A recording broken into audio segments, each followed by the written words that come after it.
sur notre site M6 Info. L'intégration par l'emploi, c'est l'objectif d'un projet pilote baptisé Hope, Espoir en anglais. C'est dans le cadre de Hope qu'une dizaine de réfugiés suivent une formation de plusieurs mois à Lille. 8 d'entre eux ont déjà décroché un contrat en alternance dans le bâtiment. Un grand pas vers une vie meilleure. Kelly O'Neill, Lola Sorrenti et Melchior Enzi.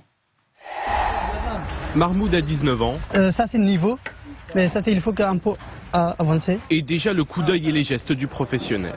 Sur ce chantier, comme 9 autres réfugiés, il apprend un métier, couvreur-bancheur. C'est un métier construction de bâtiment, qui est fait de murs en béton armé. Bah non, c'est pas très difficile, c'est très facile. J'aime beaucoup mon métier, même les autres aussi. Le français, il l'a appris en quelques semaines. 400 heures de cours, puis une formation professionnelle en alternance. Un nouveau départ pour ce jeune Afghan qui est arrivé en France il y a 2 ans, discret sur son exil par l'Iran, la Turquie et la Grèce. Parfois à pied, parfois en voiture, parfois en train.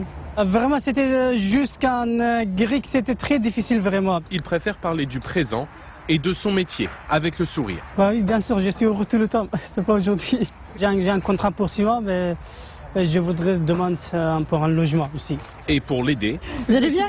Oui, on va aller jusqu'au bureau. Dorothée Delporte l'accompagne dans ses démarches. Compte bancaire, sécurité sociale, logement, un chemin administratif semé d'embûches. Tout est compliqué pour eux puisque parfois il y a aussi des portes qui se ferment, ils ne sont pas forcément toujours très bien accueillis. Ils sont très motivés, mais pour tout, pour apprendre le français, pour découvrir notre pays, ils s'intéressent à tout. Ils sont très courageux. Et curieux, motivés.